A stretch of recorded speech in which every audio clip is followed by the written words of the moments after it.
Hey everyone! Welcome back to Series Critique, where every episode gets the deep dive it deserves.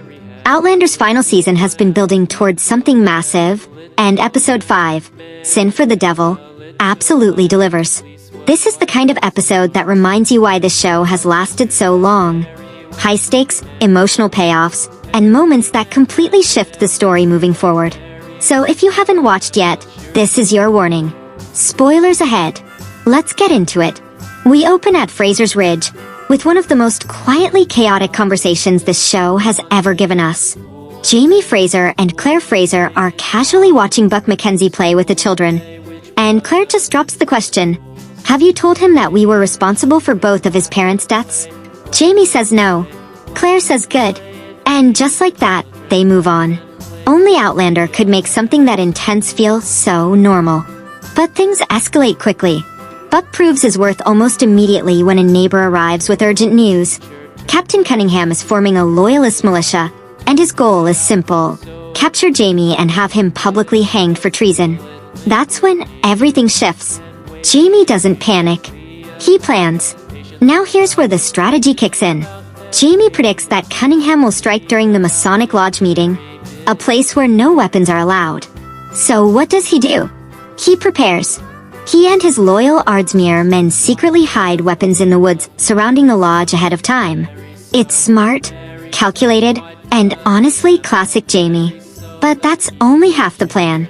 For the second part, he sends Josiah Beardsley to recruit a man he absolutely despises, Benjamin Cleveland, a ruthless anti-Tory fighter known for his brutal methods. And that right there tells you everything. Jamie is desperate. As the lodge meeting begins, there's still no word from Josiah. Before leaving, Claire gives Jamie one of their signature moments, quoting poetry as both a warning and a declaration of love. Longtime fans know, this is how they say goodbye before danger. And Claire, she stays behind, pours herself a drink, and prepares her surgical tools. Because she knows. She always knows how these nights end. At the lodge, the tension is unreal. Cunningham speaks first, pushing loyalty to the crown. But Jamie responds with something far more powerful. He recites the Declaration of Arbroath, a speech about freedom, resistance, and refusing to bow to English rule. In a room full of Scots, it lands perfectly. And from that moment, you know, there's no turning back. The showdown happens at the trading post, and it's brutal.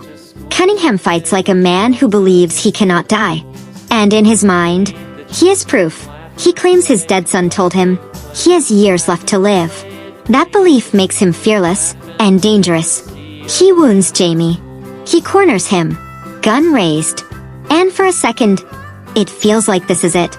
Then, everything changes. Buck shoots Cunningham from behind. And just like that, Jamie survives again. At this point, you have to wonder, is this man even capable of dying? Cunningham is taken back to Claire's care, but the damage is severe. He's paralyzed from the waist down. And this is where the episode hits emotionally. Claire does everything she can while Cunningham's mother, Elspeth, who knew about the plot all along, watches helplessly. When she begs her son to move his legs, and he can't, it's heartbreaking. Because in that moment, none of the politics matter. She's just a mother. And then comes one of the most powerful closing moments of the episode. The next morning, Josiah finally returns, and behind him is Cleveland and his militia. Reinforcements have arrived, but at a cost. Claire watches them ride in, and delivers a line that says everything. Send for the devil. And the devil has arrived. Now shifting to Savannah, because the war is no longer distant. It's here. Roger Mackenzie knows exactly how bad it's going to get. Based on Frank's research, he understands the reality of what's coming. Before heading into battle, he writes a letter to Brianna. But he doesn't send it. He keeps it with him, and walks into the fight. The battlefield scenes are raw and brutal.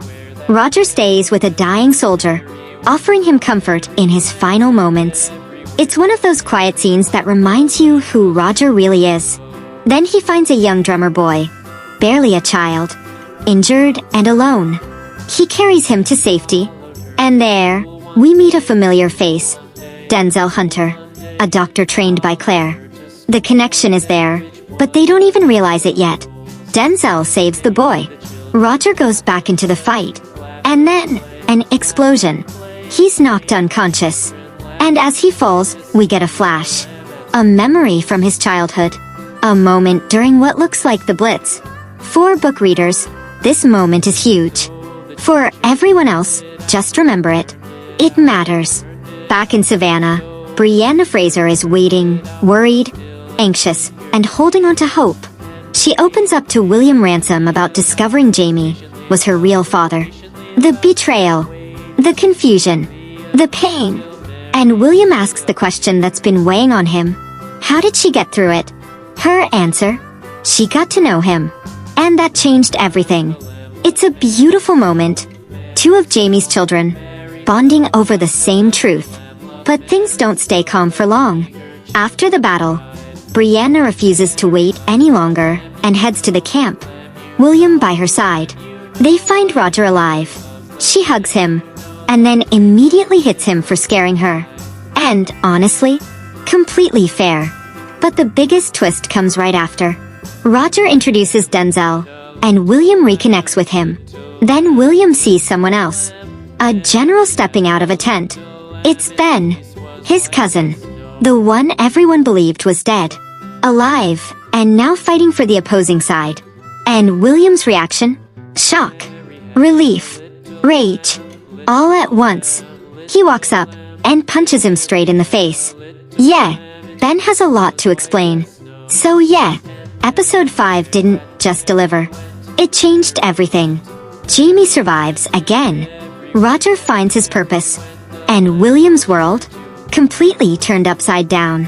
And with Cleveland now in the picture, and the Battle of Kings Mountain getting closer, things are only going to escalate from here. But now I want to hear from you.